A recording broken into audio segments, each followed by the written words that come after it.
Okay, a real quick overview of how to use a multimeter.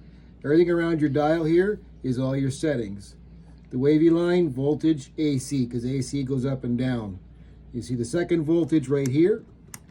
That's DC. You have power and neutral, okay? Same thing we have over here, plus, minus, plus and minus. This is also DC, but in a very small scale, millivolts. The horseshoe, ohms. That's when you're going to look for your resistance. And this one is going to be continuity. So whenever you have this one, you're going to use to track your wires down. So if you want to know if you have continuity between two places, there you go. Do we have continuity there? We have continuity there, okay? So we're going to go to DC volts, and it tells you. Now this is a decent meter. It's what's called auto ranging. Means that if it goes above 50 volts, it flips to a different scale, but it still reads volts. So here's DC volts. Let's see what my battery is doing right now, and I hope it's good. Okay. Now you see, I put the red one on neutral and the black one on positive. I got negative volts. Red's always positive, black's always neutral. It's not going to hurt your meter, it's just going to give you a negative number. So I got 12.84 volts there.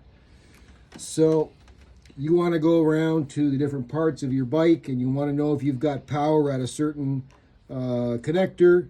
You can shove this into the connector and put this on ground or on negative. But remember, your frame is all negative. All this connects to here. So you can go like this and find out if there's power. You can go wherever you've got a ground.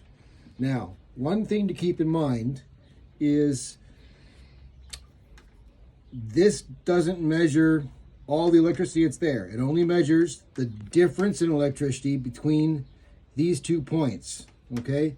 So you go like this and you go like this, you got 12 volts difference. If there's something else in the way, then you're not going to have the same number, but that's for another day.